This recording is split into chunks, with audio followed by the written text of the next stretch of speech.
Vamos a orar al Señor para que Dios nos pueda hablar. Señor, te damos gracias esta mañana en el nombre de Jesús por este tiempo que tú nos regalas de poder estar aquí, Señor. Señor, te pedimos por favor que tu Santo Espíritu, Señor, pueda hablar a nuestros corazones, Dios. Queremos ser personas sensibles a tu voz. Queremos, Señor, no simplemente pasar por alto, Señor, tu palabra, sino realmente confrontarnos con ella, Señor. Queremos que tu palabra, Señor, nos abra el entendimiento, Señor, y ayúdanos a captar aquellas cosas que cuando hablamos, Señor, o cuando alguien habla no las vemos, pero que tú sí quieres hablarlas a nuestros corazones. Señor, eso es lo divino que tiene un mensaje, Señor, que tu Espíritu Santo le habla a cada persona de acuerdo a su necesidad. Y yo oro que tu Espíritu Santo haga la obra en todos los que estamos acá, aún en mí, Señor, mientras hablo. En el nombre de Jesús. Amén. Quiero que leamos un pasaje bíblico que yo creo que esta palabra le va a hablar a muchas personas, así como ya lo hizo ayer en los 2 servicios que tenemos. Yo creo que Dios le va a hablar a muchas personas hoy también y en el último servicio que tenemos después. ¿Qué dice ahí en la palabra? El caballo se alista ¿para qué? Para el día de la batalla, más, ¿qué dice la Biblia? Más Jehová es el que da la victoria. Léalo otra vez, bien. Dice, el caballo se alista para el día de la batalla, más Jehová es el que da ¿qué? La victoria. Una cosa que yo he visto en mi vida, curiosamente, y ayer alguien me preguntaba precisamente acerca de la visión de la iglesia. Yo le digo, mi visión no tiene que ver tanto con estrategias, que tarde o temprano la iglesia necesita organizarse, yo lo sé. Pero mi visión emprendió hace mucho tiempo y es poder romper estructuras. Ese ha sido mi llamado y la visión que Dios me dio y el ADN que yo tengo es ser una persona que Dios use para romper estructuras mentales y estructuras un poquito que se dan en las iglesias y que se dan en la sociedad.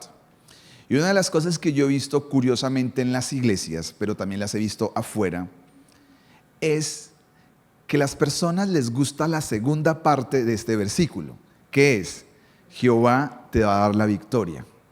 Pero no le gusta la anterior, el caballo se alista para el día de la batalla y Dios le va a dar la victoria. Lo que yo entiendo por este proverbio y por lo que entiendo de toda la Biblia y lo que voy a predicar esta mañana, es que casi no hay victorias para caballos que no están listos para la batalla. ¿Me estás haciendo entender? Entonces muchas personas le dejan a Dios, por decir así, Dios, yo voy a orar para que todas las cosas se den. Y al final no se preparan para el día de la batalla. Entonces las personas esperan que Dios haga demasiado, el cual tiene todo el poder para hacerlo, pero Dios en la Biblia me doy cuenta que le da victorias a caballos que están listos para el día de la batalla. El trabajo que me toca a mí es coger mi caballo y alistarlo. Tal vez en nuestra mente no conocemos cómo fueron las guerras del pasado, pero en las guerras del pasado que fueron muchas veces a caballos, pues obviamente había que alistar los caballos. ¿Y qué es alistar los caballos? Les colocaban una armadura y el que los va a montar y ir a pelear se alista para el día de la batalla. Es decir, necesita una preparación y de eso se trata mi mensaje. Este mensaje comenzó en enero por una palabra que Dios me dio y por una experiencia que tuve. Y en esa experiencia que tuve, Dios me habló y me dijo, si tú hubieras estado más preparado, te hubiera dado más de lo que has recibido en este momento. Así que lo que quiero hablar acerca de este mensaje se llama preparados para la batalla. Porque Dios le da más a las personas que están preparadas. Y hoy quiero mostrarle a través de la Biblia este mensaje. Y la necesidad de estar preparados en todos los ámbitos de la vida. Cuando hablamos de una preparación, tal vez para algunas personas están pensando solamente en el lado intelectual. Cuando una persona solamente ha llenado su mente de conocimiento, es una persona que está desbalanceada. Y como siempre digo, si tuviéramos la oportunidad de mirar a una persona que tiene conocimiento en el mundo espiritual, sería una persona con una gran cabeza. Y yo me doy cuenta de las personas que tienen demasiado una cabeza grande tienden a irse para el suelo seguidamente. Hay personas que tienen manos muy grandes, otras que tienen pies muy grandes, pero corazón muy pequeño. Pero cuando hablamos acerca de una preparación, es que una preparación requiere una preparación completa. La Biblia habla aproximadamente de 6 esferas en las cuales uno tiene que estar preparado.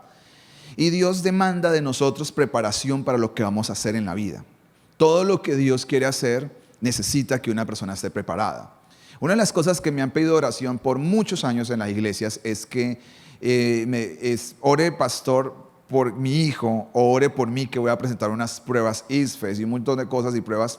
Y la pregunta sutil que siempre hago es: oye, ¿usted ha estudiado? Porque cuando yo noto que la persona no ha estudiado, lo único que voy a orar por él es: Señor, ten misericordia. Literalmente. De una manera sutil, sin ánimo que la persona se sienta ofendida. Cuando tengo confianza, de pronto lo puedo ofender, pero cuando no tengo confianza no lo voy a ofender. Le voy a decir: mire, Señor, ten misericordia de él, porque estoy diciendo, yo sé que tú no lo vas a respaldar, pero por amor a tu nombre, Señor, vuélvete y ayúdalo. Porque Dios le va a dar la victoria a un caballo que está listo para la guerra. O sea, una persona que se sienta a hacer una prueba. Esto es una idea para poner el bosquejo de todo lo que quiero decir. Dios no le va a traer a la mente algo que usted no la tiene en la cabeza. Si su cabeza está vacía, ¿de dónde Dios puede traer cosas para poder ayudarlo a usted?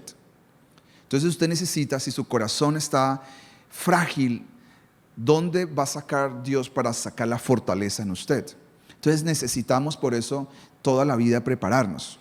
Y quiero arrancar con la vida de Jesucristo, que es nuestro máximo ejemplo, para que podamos entender, porque a veces nosotros tenemos ideas muy místicas. Y al tener ideas místicas, no podemos entender bien qué es lo que Dios quiere para nosotros. Y en el libro de Lucas, capítulo 2, versículo 40, existen en este capítulo 2 versículos que por años las personas que han estudiado la Biblia hemos tratado de descubrir qué pasó en la vida de Jesús antes de cumplir 30 años. ¿Qué fue lo que hizo Jesús? Yo he tratado de estudiar algunos datos, pero al final es muy poca los recursos que hay. Realmente hay un montón de cosas raras que a veces la gente se inventa, pero bíblicamente encontramos muy poquito qué hizo Jesús durante 30 años. Pero para mí, en estos 2 versículos es suficiente para entender qué fue lo que hizo Jesús. Y la Biblia dice acá: y el niño, ¿de qué niño está hablando? Si usted lee en su Biblia, está hablando de Jesús. Y el niño crecía. La palabra crecía es un presente continuo, o sea, está creciendo, y se fortalecía y se llenaba ¿de qué? ¿De qué es lo que se llenaba Jesús? De sabiduría. ¿Y de qué más? Y la gracia de Dios era con él. Acá dice que se llenaba de sabiduría. Pongan la atención bien al texto. Dice: se llenaba de sabiduría y la gracia era con él. ¿Y cómo estaba Jesús? Niño. ¿Qué era niño? En este momento tenía aproximadamente 12 años. Cuando empieza el relato bíblico, Jesús tiene más o menos 12 años. Y a los 12 años Jesús estaba invirtiendo su vida ¿en qué? En crecer, en prepararse y aprender. Y la primera asignación a la cual dice la Biblia que le dedicó tiempo fue a llenarse de sabiduría. Por eso para mí la sabiduría ocupa un lugar muy importante. Pero ya le voy a decir, para decirle qué hizo Jesús. Versículo 52. Leamos el siguiente para cerrar esta idea. Dice: y Jesús, ya no dice el niño. ¿Ahora qué es? Un hombre. Ya es un hombre más grande. No sabemos qué edad tenía, 28, 27, 20 años.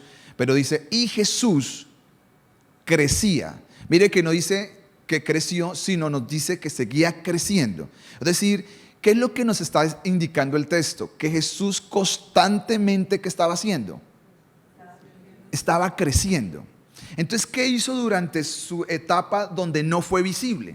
Donde nadie lo conocía. Invirtió su vida en prepararse. ¿Para qué se preparó? Para los siguientes 3 años de su vida. Si hay algo que yo he visto estudiando muchos personajes bíblicos y estudiando muchos personajes en la vida, es que las personas que mejor han tenido impacto en la tierra, cuando digo impacto no estamos hablando de dinero ni éxito, sino el impacto que ha dejado significativo en la tierra, son personas que pasaron más tiempo preparándose que el tiempo que permanecieron haciendo el impacto. Yo estuve en la cárcel de Nelson Mandela y Nelson Mandela invirtió no sé cuántos años en la cárcel. En este momento no quiero decir el dato porque me puedo equivocar, pero yo sé que pasan de 15 años estuvo en la cárcel. Por todo el movimiento que él tuvo y todas esas cosas. Y después de todo el impacto que hizo, salió a ser presidente de estados de África y de Sudáfrica. Y ahí hizo un impacto que rompió en Sudáfrica el tema racial. Hasta el día de hoy Nelson Mandela es un ídolo en Sudáfrica y en el mundo. Pero el entrenamiento que tuvo que vivir, la preparación que tuvo que tener, sobre todo en su corazón. Y yo decía, ¿por qué Dios le permitió a Nelson Mandela? Porque él lo dice, que Dios permitir tantos años en la cárcel injustamente, vivir cosas tan difíciles, porque Dios lo preparó para perdonar. Porque cuando él salió, el movimiento que él dirigía, muchos se le acercaron y le dijeron, llegamos el momento de cobrar venganza. Y él les dijo, es que yo no salí a cobrar venganza. La única manera de restaurar este país es si perdonamos y rompemos los odios raciales. Y ahí viene una película que se ha hecho, donde un famoso partido que se jugó de rugby, donde juegan negros contra blancos. Ese fue el partido que rompió la historia de Sudáfrica. Pero todo se tiene que ver porque Dios preparó a este hombre en la cárcel para perdonar y para salir y dar un discurso de perdón, no solamente de labios, sino de corazón. Entonces, yo me doy cuenta que la gente que ha pasado esos procesos de preparación está más lista que la persona que nunca pasó. Pues la persona que nunca pasó por una preparación en todos sus ámbitos no está listo para esto. Y mire lo que dice, y Jesús crecía ¿en qué? ¿En qué era lo primero? Y ahora dice, y en estatura, pero ¿qué estatura estará hablando?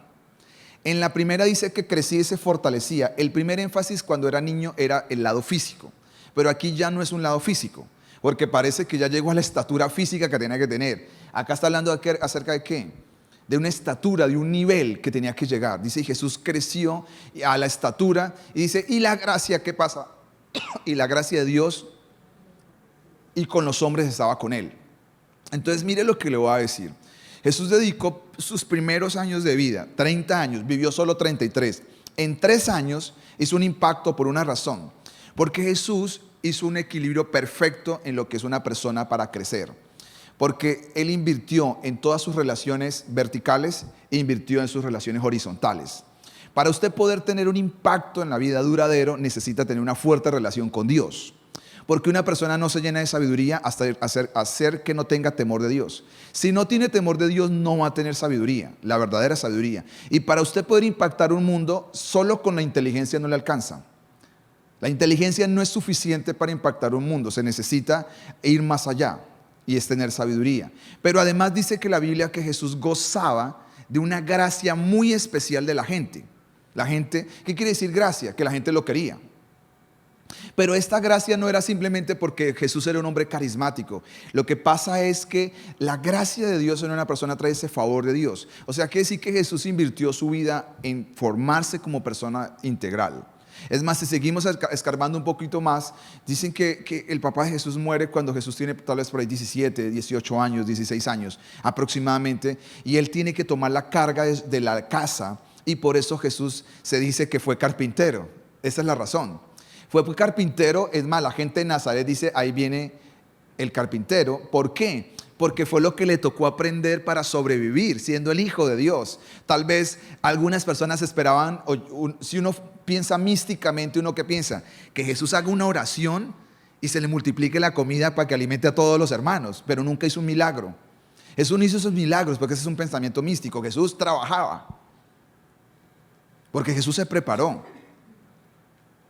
Yo entiendo que Jesús hablaba 3 idiomas. ¿Por qué logro entender que Jesús hablaba 3 idiomas?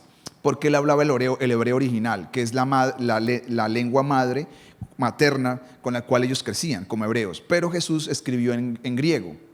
Gran parte de lo que Jesús hablaba era en griego. Y el griego no es la lengua de ellos. El griego viene de los romanos y del imperio, es griego que antes, bueno, todo un enredo largo ahí, ella le hablaba griego. Pero en la cruz y en algunos milagros habló en arameo. ¿Esto qué quiere decir? O Jesús le pasa lo que me pasa a mí, que hablo 4 palabras en inglés, o realmente sí habla arameo. Para mí sí habla arameo. Y para usted hablar idiomas, no los aprende simplemente porque oró. Lo que yo noto de Jesús es que Jesús está preparado para una misión que va a hacerla en 3 años. invirtió su vida, invirtió su tiempo para lo que iba a hacer. Y me doy cuenta que su impacto fue duradero. Cuando yo miro la vida del apóstol Pablo es la única persona en la Biblia, exceptuando de Jesús, que dijo que le sobró una parte de la vida, que tiene unos años de sobras, porque ya terminó todo lo que tenía que hacer. Entonces usted dice, para terminar todo lo que tenía que hacer, sabía lo que tenía que hacer exactamente y qué no hacer. Y le sobró vida. Eso es algo que yo creería que yo no puedo escuchar a un ser humano decir eso, ya terminé todo lo que tenía que hacer. Porque algunos ni siquiera han descubierto para qué, o hemos descubierto exactamente para qué teníamos que venir a hacer. Entonces uno dice, pero si tenía más cosas por hacer, es que cuando usted no sabe qué hacer, se pone a hacer lo que no tiene que hacer. Pero cuando sabe exactamente qué es lo que hay que hacer, eso no hay más, lo que sobra ya es sobra. Y eso es lo que este tipo de personas fueron impactadas y por eso impactaron el mundo de esa manera. Ahora déjeme mirar otro ejemplo, no tan igual, pero tan necesario que usted lo pueda mirar. Es la vida del apóstol Pedro con un equipo de amigos y de hermanos que eran ellos. Y vamos a ir al libro de Mateo capítulo 4. Mateo capítulo 4 nos dice lo siguiente. Déjeme seguirle poniendo en contexto antes de voy a entrar más en el mensaje. Hay una cosa que son amigos, muy amigos, panas, eran 4 apóstoles. Y es Pedro y su hermano Andrés con Juan y Jacobo. Los 4 eran amiguísimos. Son de hermanos, trabajaban en el mismo arte y es tener redes. Para la sorpresa de muchas personas, hay personas que piensan que Juan es mayor que Pedro. Pedro es el mayor de todos. Es más, estos hombres ya están con su papá, pero Pedro es un hombre que ya tiene hasta su propio negocio porque tiene barcas. Más adelante nos vemos cuenta que tenía 2 barcas. Para usted tener una barca tenía que trabajar mucho. Para tener 2 barcas, quiere decir ¿qué es? Que tenía dinero. Tal vez algunas personas piensan en barcas en las canoas de allí del Magdalena. Eso es una canoa, eso no es una barca. O sea, Pedro era un hombre, no estoy diciendo que era rico, no quiero decir eso, pero Pedro se había preparado. Cuando Jesús llamó a Pedro, Pedro estaba ocupado. No era que era alguien que estaba como algunas personas, porque la gente se enreda cuando dice que Pedro era un hombre del vulgo. Cuando dice la palabra que es un hombre del vulgo, es decir, era un hombre que no tenía una escolaridad alta. Pero eso no quiere decir que era un vago que andaba por la vida. Y mire lo que dice la palabra, dice, pasando allí vio a otros 2 hermanos, Jacobo, hijo de Zebedeo. Quiere decir, ¿cuáles son los otros 2 que vio antes? Dice, vio a otros 2 hermanos. Entonces, ¿cuáles son los otros 2? Pedro y Juan, para que usted hile la historia que le quiero decir. Dice, y de allí vio a otros 2 hermanos, Jacobo, hijo de Zebedeo, y a Juan, su hermano, en la barca con Zebedeo, su padre. ¿Y qué pasaba con ellos? ¿Qué pasaba con ellos? Dice que remendaban sus redes, y que es la palabra, y Jesús los llamó. Miremos más adelante en Lucas capítulo 5, versículos 5 al 6, que voy como muy lento y ya no necesito acelerar. Dice, respondiendo Simón le dijo, maestro, otra vez le explico, ellos vienen días pescando y no han pescado nada. En algún momento determinado hay unas barcas en el mar del Galilea que son las barcas de Pedro y Jesús está atosigado por la multitud. Así que Jesús ya comienza a predicar en la orilla de esto y ve que la gente le está viniendo más encima. Entonces le dice a Pedro lo invita a que se suba a la barca y de la barca comienza a predicar. Cuando comienza a predicar, la gente sigue insistiendo, así que Jesús le dice, hey, vámonos más adentro, hermano, porque la gente no nos va a dejar quietos. Y estando allá, Jesús le dice, hey, ¿tiene algo de comer? ¿Y qué dicen ellos? Nada. ¿Por qué no tenemos nada? Dice, porque hemos pasado la noche pescando y no hemos pescado nada. Son pescadores de toda la vida. No son pescadores improvisados. Ni crecieron en medio de los pescados. Y Jesús le dice, así que no hemos pescado nada, más en tu palabra vamos a echar la red. Porque le dice, échala en la mano derecha. Mira lo que dice el versículo 6. Dice, y habiéndolo hecho, encerraron ¿qué? Una gran cantidad de peces. Pero ¿qué pasó con la red? ¿Por qué se rompía la red? Porque estaban remendadas. Acuérdense el otro versículo. Ellos remendaban redes. ¿Ya me está ahí cantando la idea? Las oportunidades se pierden si usted está remendado. Porque ellos vienen noches y noches pescando y no pescan nada. Ahora tienen la pesca de su vida, pero no están preparados para algo grande que se les va a perder delante de sus ojos. Porque ¿cómo está la red? está remendada, está rota. ¿Qué pasa con nuestra vida? Nuestra vida se va preparando ahí a punta de remiendos. Entonces, como uno está tan remendado, va a llegar un día donde todo lo que Dios va a colocar no está listo. Dios le quería mostrar a Pedro y a todos los que están pescando que el problema no era de milagro. ¿El problema de qué era? De que ellos no estaban listos para algo nuevo. Pero además esta pesca milagrosa les llevó a ellos a reconocer que Jesús era el Mesías. Que ese día Pedro se arrodilla y dice: estamos delante del Mesías. Este es el Mesías. Ese día Pedro afirmó su fe. Pero también ese día se dio cuenta Pedro que no estaba preparado para todo lo que Dios tenía para él listo. ¿Sabe todo el viaje que vive Pedro? Al final termina negando a Jesús. Y mire el último pasaje bíblico que está en Juan capítulo 21. Que este pasaje a mí siempre me ha gustado. Yo no sé cuántas predicaciones da de Juan 21. Hace mucho rato no predico de esto, pero me gusta mucho. Porque es el día que Pedro ha retrocedido. Pedro retrocede otra vez. Pedro literalmente vuelve atrás. Dice la Biblia: hijitos, ¿tienen algo de comer? La misma pregunta que le había hecho cuando estaba en las barcas, pero no le dijo hijitos, le dijo solamente a ellos. ¿Y qué le dicen ellos?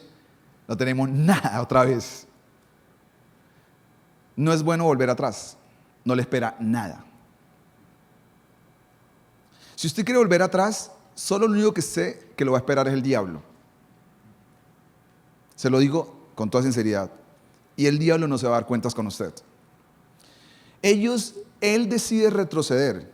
Él se va defraudado y se va condenado, sintiendo de que él ya no sirve. Entonces, ¿qué dice? ¿A qué recurre él?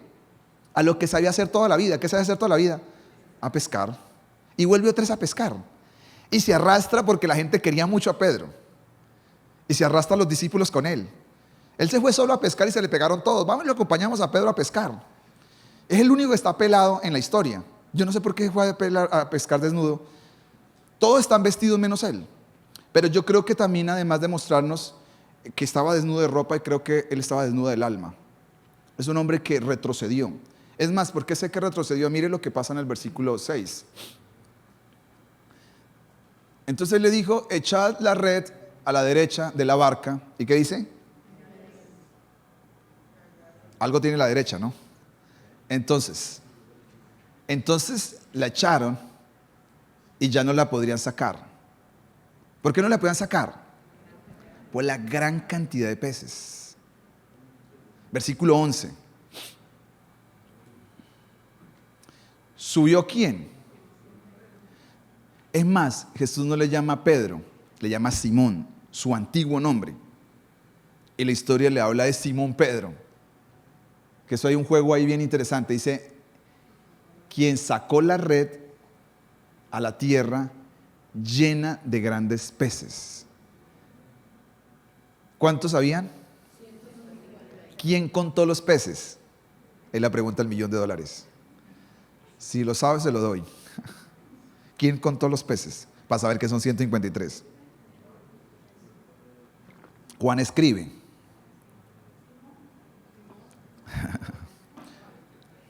Simón se está haciendo loco y no quiere venir de Jesús. Usted sabe cuando se está haciendo loco, que lo están llamando, pero sabe que le van a decir algo, y usted, ¿qué hace? Toda la mañana posible. Se puso a limpiar la red, a contar los peces, a mirarle que eran bonitos y a decir son 153. Pero al final tiene que llegar donde Jesús. Tarde o temprano tiene que llegar. Porque Jesús dice: ¿no tiene nada que comer? Dice 153, y aún siendo tantos, la red no se rompió. ¿Qué pasó en todo este proceso? Remendaba, se rompía y ahora no se rompió. Sigue después de esto, es que Jesús llama a Pedro. Le dice: coman bien, pero ven que hablamos los dos. Dejó a todos los demás comiendo. Dice: pero los dos tenemos que hablar. Y le hace una pregunta maravillosa: Pedro, ¿realmente tú me amas? Y ya saben ustedes, los que han leído la Biblia algún día, que al final termina llorando. Porque Jesús sabe que sí lo amaba. Lo que pasa es que había cometido un terrible error. Pero que lo amaba, lo amaba. ¿Qué necesitaba Pedro? Que alguien como Jesús lo volviera a restaurar.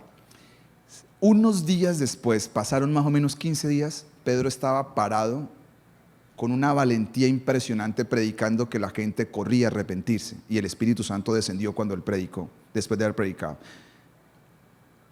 ¿Por qué? Porque ya estaba preparado. Todo el proceso empieza roto, remendado y termina restaurado. Cuando usted está listo, lo que le viene es todo lo que Dios tiene preparado para usted. Pero mientras esté roto, la red se va a romper una y otra vez. Entonces, ¿qué he aprendido yo? Y quiero decirle a usted, para las personas que están tomando nota, ¿qué he aprendido yo de las personas que están preparadas a las que no están preparadas? He aprendido mínimo 3 cosas. Las personas que están preparadas tienen más ventajas que las personas que no están preparadas. Grandes proyectos que habían, empresas, proyectos de vida, sueños, familias, no se rompieron por falta de conocimiento o de dinero. Se rompieron ¿por qué? Porque les faltaba una preparación en el carácter. Otras personas tienen un carácter muy fuerte, pero no están preparados para algo más grande. Porque ellos sienten que solamente si oran, Dios les va a la victoria. Pero no también solo orar, necesitan que prepararse para el día de la batalla. A Dios le toca darle la victoria a usted. ¿A usted qué le toca hacer? Pues estar listo para cuando el Señor tenga. ¿Qué es lo que yo veo ellos? Ellos sacaron ventaja en este momento final, sacan la ventaja. ¿Por qué? Porque ya está lista la red. 153 peces, dice que grandes, no estamos hablando de peces pequeños, es una pesca que puede darles a ellos el salario de 6 meses, si usted no lo sabía. 6 meses que venían por unos días trabajando en una pesca recuperaron todo. ¿Por qué? Por una simple razón, porque los peces corrieron a la orden de la palabra de Dios. Así como dice un pensador cristiano que me gusta mucho, más Lucado, cuando Jesús le dijo, echa la red a la derecha, lo que el Dios de la creación le dijo a los peces, hey, simplemente métanse ahí. Usted lo que tiene que hacer es correr esa red y meterse, porque eso es lo que puede hacer Dios. El problema es si la red está lista o no está lista. Si no está lista, pues todas las bendiciones de Dios que se van a hacer, pues se van a perder. Bendiciones que Dios te va a preparar, y esa es la segunda cosa que yo veo que las personas que están preparadas aprovechan las oportunidades. A las personas que no están preparadas desaprovechan muchas oportunidades en la vida. Cuando yo hago un balance, a mí me gusta mucho pensar, y eso es una de las cosas que hago en la vida, pensar mucho. Yo digo, estas cosas se perdieron en mi vida, yo no las logré simplemente por una razón. No era porque Dios no las quisiera, es porque no estaba preparado. Al no estar preparado, Dios me pudo haber dado más, pero yo no estaba listo para eso. Yo trabajo en el mundo de los negocios un poco, y este tiempo para nosotros trabajamos por temporadas, y para nosotros la mejor temporada del año es la temporada de enero, que son las temporadas estudiantiles. Y al final, ¿qué es lo que sucede? En algún momento determinado yo estaba luchando con unas cosas que estaban pasando, y en algún momento determinado, a pesar de que nosotros tenemos que cerrar para poder decir a la gente no le vendemos más, todos los días nos pasa eso, gracias a Dios. Vemos la bendición de Dios que decimos no atendemos más. No queremos vender más porque ya nos tenemos que ir para las casas. Dios estaba confrontándome con algo y Dios me dijo, si ustedes estuvieran preparados, yo les había dado el doble de lo que recibieron en este enero. Y el Señor me explicó por qué. Y yo dije, el tema es, las bendiciones están, los peces están, pero las redes no están listas. El problema es redes listas. Peces hay miles, pero no hay gente con la red y con las barcas disponibles para que vengan todas esas oportunidades que Dios tiene para la vida de uno. Y lo tercero que yo veo siempre, que las personas que no están preparadas pierden bendiciones. ¿Usted se imagina haber pasado noches y noches, hágale y échele esa atarraya y sáquele, y que sacan latas de cerveza, plásticos, y un día llega y sacan semejante pesca y la van sacando, porque lo que hacen estas barcas, ¿qué es? Van levantando, y de repente usted dice, wow, todos felices, y de repente pum, se rompieron y salieron todos los peces. ¿Cuál es el testimonio que cuenta uno? Yo vi la mano de Dios y salieron un montón de peces y todo el mundo felices. Y al final, ¿y qué pasó? No, pues se rompió la red y se fueron todos los peces. Ese es el testimonio de muchas personas. Dice, yo tuve la oportunidad, a mí me llamaron, a mí esto, aquello, ¿y qué pasó? No, pues no me lo dieron al final.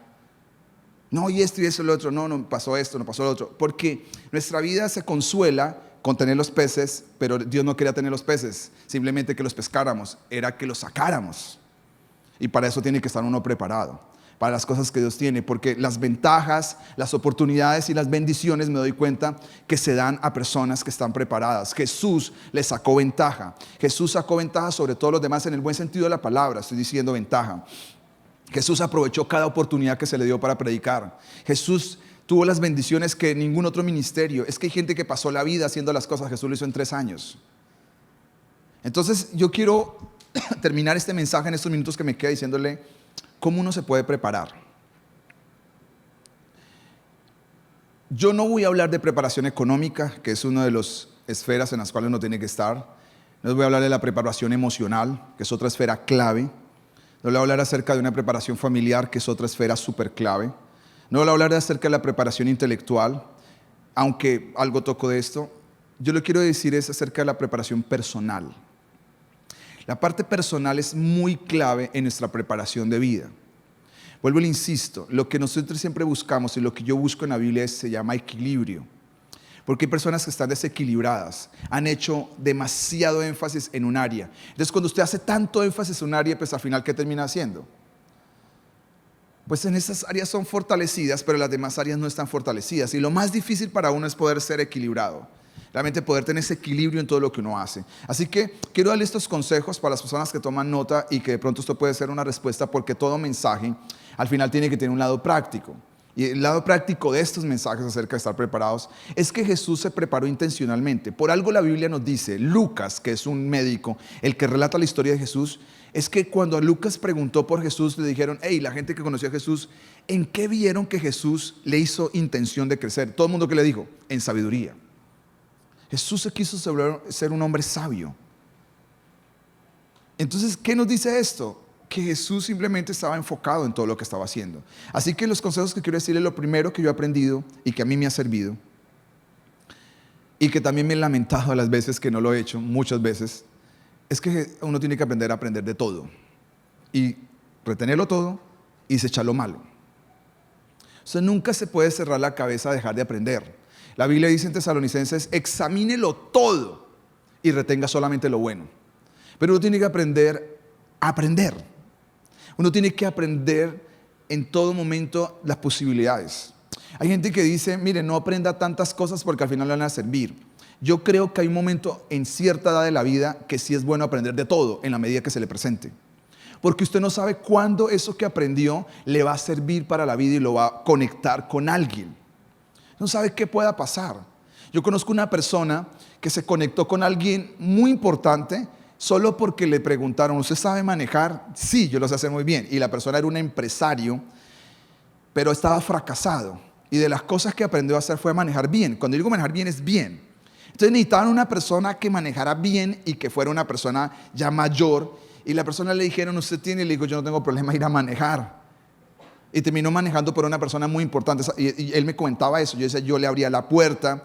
Yo lo decía, y muchas veces tuvimos conversaciones con él atrás, a pesar de que él no sabía que este hombre ha sido un empresario muy adinerado, pero que ha fracasado.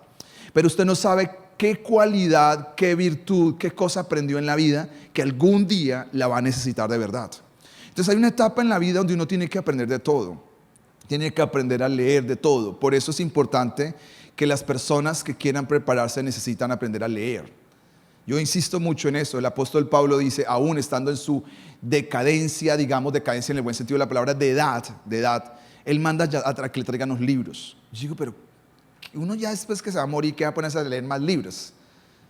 Pero las personas que son personas que están preparadas nunca dejan de aprender. Lo que pasa es que uno tiene que hacer esto, es usted lea y tome solo lo bueno, deseche porque hay cosas que no van a servir.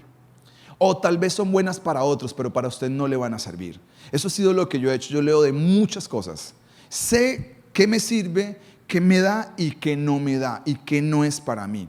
Pero he aprendido a examinar lo que, todo. Porque eso me da una ventaja sobre muchas cosas y algún día me ha dado oportunidades. Me ha dado muchas oportunidades de saber de cosas porque en algún momento yo he estado en lugares donde he estado con personas que tienen mi misma fe, que compartimos, que amamos a Dios, pero que ellos no saben qué hacer ni qué decir, mientras el hecho de yo haberme entrenado en algunas áreas, yo sé qué decir y que sentarme a hablar con personas sin necesidad de usar la Biblia, decir muchas cosas que personas no saben decir. Y eso a usted le da oportunidades. Porque usted no sabe cuándo en la vida eso lo va a requerir. Lo segundo que he visto está en Proverbios. Este fue un consejo que aprendí de la Biblia y esto me ha servido como el primero, muchísimo. Está en Proverbios capítulo 6:6, dice así. Parece que Salomón está hablando con su hijo o con alguien que tiene un problema de pereza. Entonces le dice, mire, ve a la hormiga. ¿Qué le dice? Oh perezoso. Mira, ¿qué dice la Biblia? ¿Qué tiene que mirar? Mira sus caminos y sé sabio. Lo que le está diciendo así para que usted entienda, tiene un problema con alguien que es perezoso. Le dice, mire, yo necesito que usted se vaya a un hormiguero y se siente un día a ponerle cuidado a las hormigas y sé sabio. La pregunta que yo le hice a la Biblia hace mucho tiempo es, ¿por qué Salomón manda a su hijo o a esta persona a que vaya a un hormiguero y mire a las hormigas? Para mí, porque él ya lo hizo. Y pudo concluir esto sin haber Nat Geo ni nada de estas cosas. Salomón sacó una conclusión que para mí es una cosa que no falla. Es esta, el versículo 7. La cual no tienen un capitán, no tienen un gobernador ni un señor, es decir, no tienen un líder que los esté empujando. Las hormigas no tienen líderes, no tienen una abeja reina, no tienen ese tipo de cosas. Sí hay arrieras, ese tipo de cosas, pero no tienen un líder o un gobernador que esté ahí. 8. Preparan en el verano su comida y recogen el tiempo de siega su mantenimiento. ¿Dónde prepara las hormigas? Dice el tiempo de verano. Acuérdense, ellos no tienen Nat Geo, no tienen Naturalia para la gente que es más antigua. No tiene nada de estas cosas. ¿Cómo él hizo para sacar una conclusión que hasta el día de hoy es científica y verídica? Para mí el mejor meteorólogo de que va a llover es póngale cuidado a las hormigas arrieras. Si en una noche le acaban un palo, usted dice va a llover varios días. Porque tienen la costumbre de comerse todos los palos en la noche. Usted dice, preparan la comida en verano. Entonces dice, vaya y mírelas. Cuando usted las mire y vea su estilo de vida, usted se va a volver sabio. Entonces acá el segundo principio que yo he aprendido acerca de cómo se prepara uno en la vida. No repita los mismos errores que usted o otras personas han cometido. Aprenda de la gente que es sabia para que usted no los vuelva a cometer. Si usted aprende de sus errores, usted se vuelve inteligente. Pero si usted aprende de los errores de otros, usted se vuelve sabio. Porque al aprender de los errores de otras personas, usted se va a ahorrar un camino en el camino, valga la redundancia.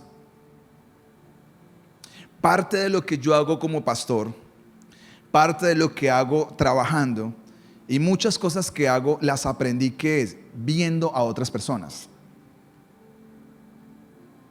Poniéndole cuidado a las hormigas, cómo lo hacen. ¿Qué le he puesto cuidado muchos años? A gente exitosa. Yo, ¿cómo lo hicieron? Yo quiero aprender, yo quiero que me enseñen. ¿Cómo hicieron ustedes para avanzar? ¿Cómo hicieron ustedes para esto? Me lamento las veces que no quise escuchar y no pude poner atención. Pero me di cuenta que si usted aprende de otras personas, usted va a ahorrarse camino y se vuelve sabio. Si una persona le dice, mire, no coja por acá porque su matrimonio le va a ir mal, ¿qué tiene que hacer? Pues aprenda de lo que le están diciendo porque le están ahorrando a usted muchas horas de pelea en un hogar. Si alguien le dice a usted, mire, lo que usted tiene que hacer es esto en sus finanzas, pues escuche porque se va a ahorrar muchos dolores de cabeza y tener escasez. Si alguien le dice a usted, mire, aprenda esto, aprenda lo otro, mire, porque usted al mirar y al ponerle cuidado cómo es que alguien es sabio, usted se va a enriquecer más y va a crecer más. Si hay algo que a mí me ha costado mucho como pastor todos los años, es tener que predicar tantas veces, estar sentado tantas veces hablando, para a veces usted encontrarse con oídos tan sordos que no escuchan. Y tener que repetir una historia, de repetir un mensaje, repetir una idea tantas veces que al final usted no sabe si al final algún día le va a poner atención. Porque lo que puede pasar es que usted se ahorra mucho trabajo. Mientras yo estaba como ustedes, algunos de ustedes sentados ahí en una iglesia, porque yo estuve sentado en una iglesia más de 15 años, y en otras iglesias, yo le ponía cuidado a muchos pastores que hacían que me gustaba y que hacía que no me gustaba. Yo dije, el día que yo tenga la oportunidad, esto lo voy a imitar y esto no lo voy a imitar. Y eso me ayudó ¿qué? Rápidamente a avanzar. Porque cuando usted observa, examina todo y retiene lo bueno y no se queda juzgando, sino se retiene con lo bueno y dice, ok, usted se va enriqueciendo y se va haciendo más fuerte. Entonces, cuando yo me siento a hablar con muchas personas que me invitan a hablar, yo tengo de dónde sacar tanta riqueza, porque yo me he sentado por horas con gente que me impactó y gente que no me impactó para nada. Gente que yo digo, hasta el día de hoy no voy a decir nunca nada de ellos, pero nunca imitaría nada de lo que son ellos. Porque estuve con ellos, los conocí personalmente y no tengo nada que decir bueno. Solamente tengo que decir, nunca quiero repetir esos ejemplos. Entonces, ¿usted qué hace? Pues se vuelve sabio, porque usted va a cortar qué hacer. Lo tercero que he aprendido y que usted tiene que saber de la Biblia es, nunca tome en poco los procesos de la vida. No tome en poco los procesos de la vida. No tome en poco las cosas que está viviendo, las cosas que están pasando. Yo hace 8 días lo dije y lo vuelvo a repetir. ¿Por qué hay personas que Dios no los va a meter a pelear con Goliat? Porque no son el David que están listos para esas batallas. Dios nunca va a meter a una persona a pelear con un Goliat si sabe que ese Goliat lo va a destruir, lo va a desbaratar. Para Goliat se necesita un David, una persona que esté preparada para esa guerra. Si usted lee la historia completa, la persona ante los ojos humanos más preparada para pelear contra Goliat era un hombre que se llamaba Saúl, medía casi 2 metros, el rey, contra un hombre de 2,70. Pero la diferencia entre Saúl y Goliat es que Saúl no estaba preparado para ese tipo de guerras. Cuando vio ese tipo que lo intimidó, dijo, no, se escondió, dijo, yo a esto no le salgo a pelear ni loco. Mientras vino una persona que era pequeña, dicen algunos que no medía más de 1,70, y dijo, yo lo mato. ¿Pero por qué lo mato? Porque usted sabe que él estaba preparado para hacerlo. Él confiaba en Dios, que Dios le iba a dar la victoria, pero él era un caballo listo para la guerra. Y yo he entendido que Dios no le suelta Goliat a gente que no son David. La grandeza de David no estuvo simplemente en ser un hombre poderoso en logros, sino en el corazón que tenía David tan grande. La grandeza de David estaba en su corazón tan grande. ¿Y sabe por qué fue grande David? Porque yo veo entre líneas, lo que yo estudio es que David nunca subestimó un proceso de la vida en él. Nunca tuvo en poco esas circunstancias que a veces pasan en la vida. Esas cosas que usted a veces las necesita para crecer en el carácter, para crecer en la vida. Usted podrá haber estudiado 10 años en una universidad. De hecho, se demora una persona para terminar todo el proceso completo. Son 10 años que invierten a 12 con una especialización. Y aún así ser una persona frágil para la vida. Porque hay personas que tienen todo el intelecto y toda la capacidad, pero no tienen la fortaleza que se necesita para seguir enfrentando la vida. ¿Por qué? Porque ignoraron los procesos de la vida. Ignoraron lo que se necesita y subestimaron cada proceso difícil que pasaron. Usted nunca puede echar ahí eso porque es el mejor momento de preparación. Nadie quiere eso, pero es la mejor manera donde Dios usa, es un sparring para usted comenzar a prepararse, es decir, para la siguiente batalla que tiene. Así que nunca los menosprecie. Cuarto, nunca menosprecie la disciplina del Señor. Si Dios lo ama, lo va a comenzar a disciplinar, va a comenzar a trabajar con usted. Para Dios no hay problema mandar peces. Para Dios es fácil mandar peces. Decirle a los peces se van a meter en esta red. ¿Quién puede impresionar a Dios? ¿Usted cree que Dios se sienta a escuchar a un predicador? ¿A tomar apuntes? Si estoy impresionado de lo que está diciendo este hombre acá en la tierra, hasta yo estoy aprendiendo. Dios, ¿Qué títulos pueden sorprender a Dios? ¿Qué dinero? La palabra dice: el día que yo tenga hambre no te pediré a ti, dice la Biblia. Yo soy el dueño de la plata y del oro. Entonces, al final, ¿cuál es el negocio de Dios? En el buen sentido de la palabra lo digo. El negocio de Dios es que su alma no se pierda en el infierno, eso dice Hebreos, y que por eso necesitamos pasar por disciplinas. Porque mientras yo le estoy apostando a crecer, a terminar una carrera, a tener un negocio, a ser un emprendedor, a tener una familia, a tener hijos, Dios le está apostando ¿a qué? A que usted termine su vida en el cielo. Y si para eso es necesario disciplinar, lo va a disciplinar. Porque ama a sus hijos. Y esa disciplina es parte de la preparación de la vida. Cuando iba a los campamentos de jóvenes, y hasta el día de hoy sigo viendo el mismo problema, no ha cambiado, es que los jóvenes cristianos no consiguen casi novia o novio.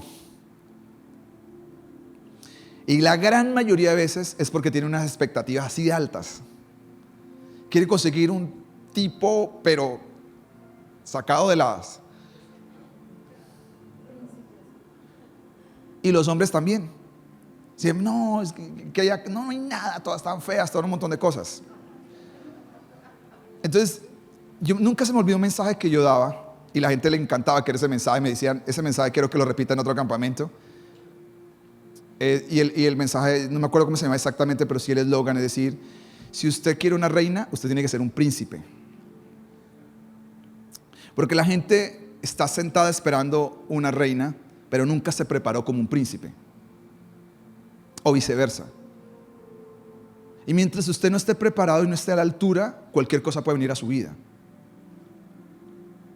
Porque existe una cosa que se llama la ley de la atracción. Usted atrae lo que es como usted.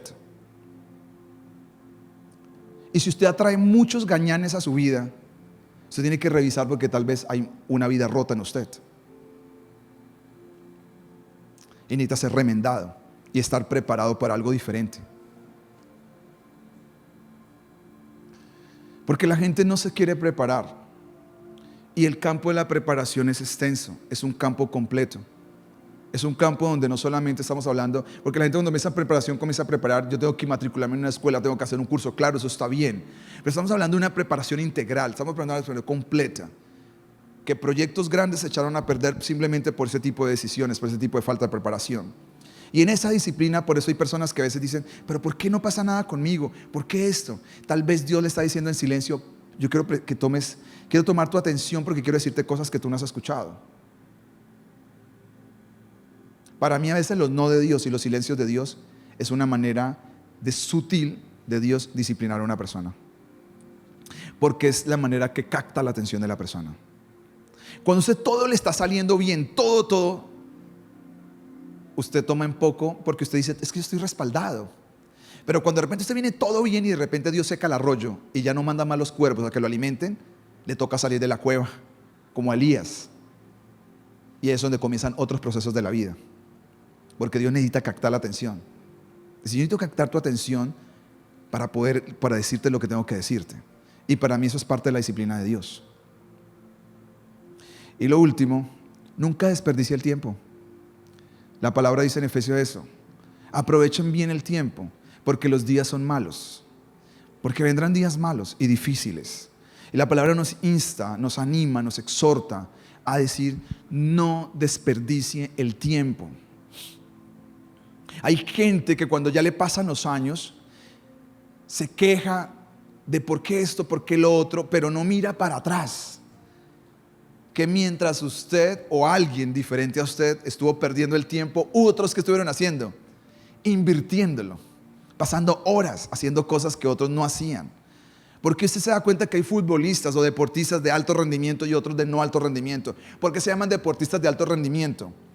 Porque hacen algo más allá de los que otros que no están dispuestos a hacer. Mientras otros terminan un partido y cierran con cerveza, otros ¿qué hacen?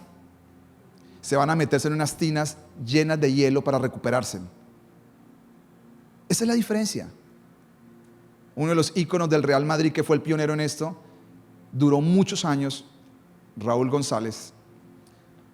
Él mandó a hacer una cámara hiperbárica cuando no eran famosas, para meterse después de cada partido para recuperarse, para ser más longevo. Y lo logró.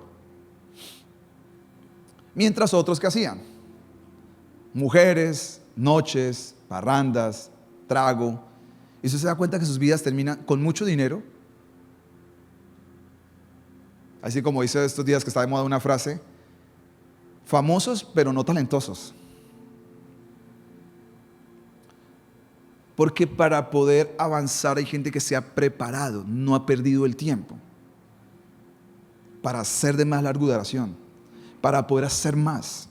Lo que pasa es que cuando usted pierde los sueños, usted dice, pues ¿para qué vivir más? Pero las personas que tienen sueños, tienen propósitos, no dice, ¿para qué vivir más? Le falta vida para hacer lo que hay que hacer en la vida. Porque tienen sueños, tienen ilusiones, quieren seguir. Y esas personas nunca pierden el tiempo, son apasionadas de estar haciéndole más y más. A veces rayan en la obsesión, porque van hacia más. Cuando yo hago un balance de las cosas que yo digo, aquí perdí, pero también las cosas aquí gané. Una de las experiencias que me pasó en la vida, que me marcó mucho para bien, fue que en algún momento determinado tuvimos la oportunidad de estar en X país. Y estando en ese país nos invitaron a quedar en una casa.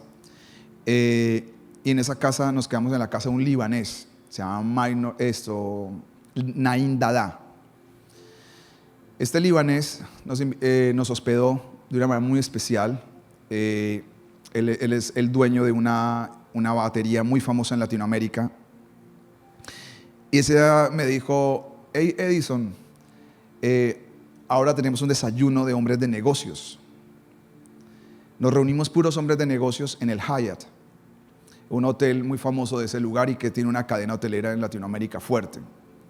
Y él me dijo, ¿usted podría dar el devocional? Yo sentí de todo, yo le iba a decir no, porque me dio miedo, la verdad. Porque estamos hablando de gente que sí tiene plata. Realmente tienen plata de verdad. Pero él me dijo, ¿y a qué hora es la reunión? Digo, no, lo que nos demoremos del desayuno allá, al hotel, son 40 minutos. Pero una voz adentro me dijo, dile que sí. Y dile lo que tú sabes y ya. Para mí, compartí y al final fue muy bueno. Y después me di cuenta que las personas que están preparadas en algún momento tienen mejores oportunidades que las que no están preparadas. Es así de sencillo. Porque en la reunión habíamos varios y habían pastores mayores que yo, pero ellos no les dijeron que hablara, me dijeron fue a mí que hablara. Y me di cuenta que lo que uno necesita es, todas las horas que yo he pasado haciendo muchas cosas no han sido en vanos. Nunca serán en vano. Algún día ustedes las van a necesitar.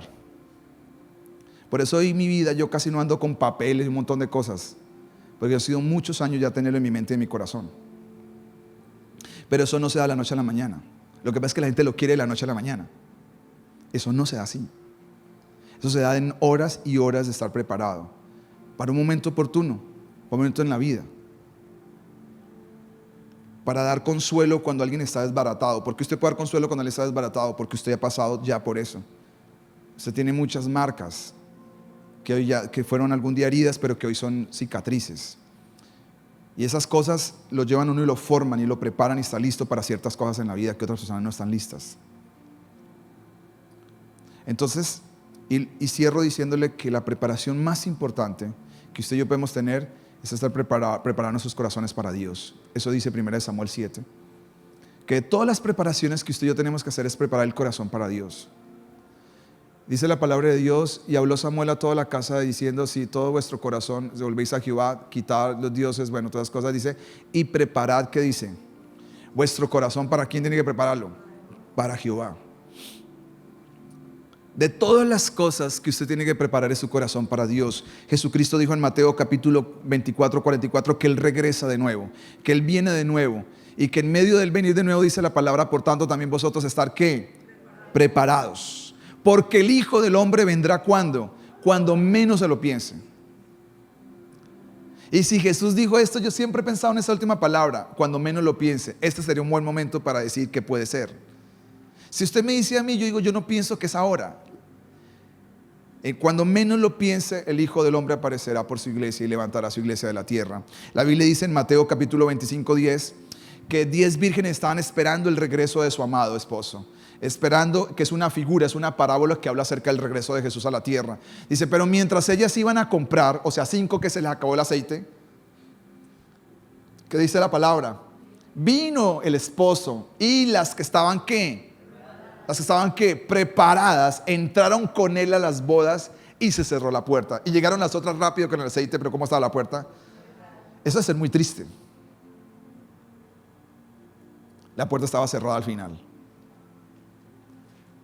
¿Qué es la diferencia de estas 10 vírgenes?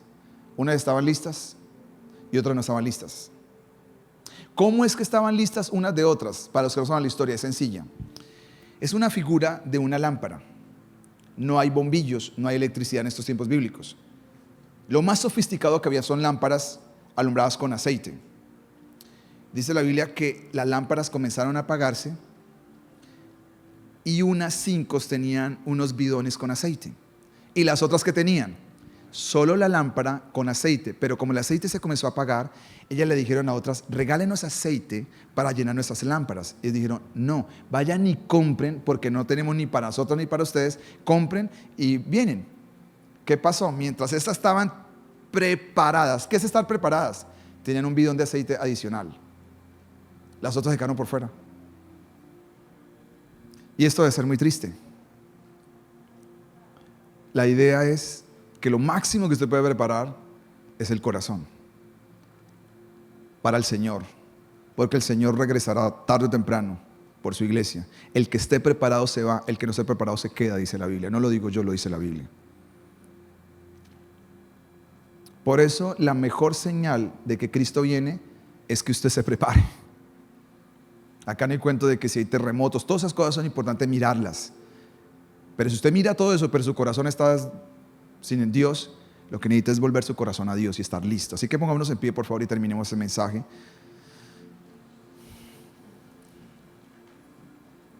El caballo se alista para el día de la batalla. ¿Y qué le va a dar Dios? La victoria. Dios nos va a dar la victoria. Amén. Dios nos va a dar la victoria. Prepárese usted, prepare su vida, prepare su corazón, prepare su cabeza, prepare su espíritu. Prepárese para las cosas buenas que Dios tiene preparadas para usted. No deje que los peces se vayan porque la red está rota. Señor, te doy gracias esta mañana, bendito Dios, poderoso Señor. Gracias porque tú eres bueno y tu misericordia es para siempre. Tu bondad es eterna, Señor. Señor, te alabo y te bendigo, Señor. A ti el honor, a ti la gloria, Señor. Gracias porque tu misericordia es para siempre, Señor. Tu bondad es eterna, Dios. Señor, y nosotros queremos que tú sanes nuestra vida. No queremos ir por la vida remendados. Queremos tener redes nuevas, Señor. Queremos que tú restaures nuestras vidas, restaures nuestros corazones para tus propósitos. Señor, que nuestras vidas puedan capacitarse, que los dones, los llamados que tú has puesto en nuestras vidas no van a fluir por sí solos, sino nos preparamos para que tú nos uses para la gloria tuya. Señor, abre nuestro entendimiento y llénanos de tu gracia divina, Señor. Bendito y alabado sea el nombre tuyo, Dios. Gracias por cada persona que viene a ese servicio. Tu bendición vaya con ellos en Cristo Jesús. Amén y amén. Que Dios les bendiga a todos, que tengan un feliz almuerzo.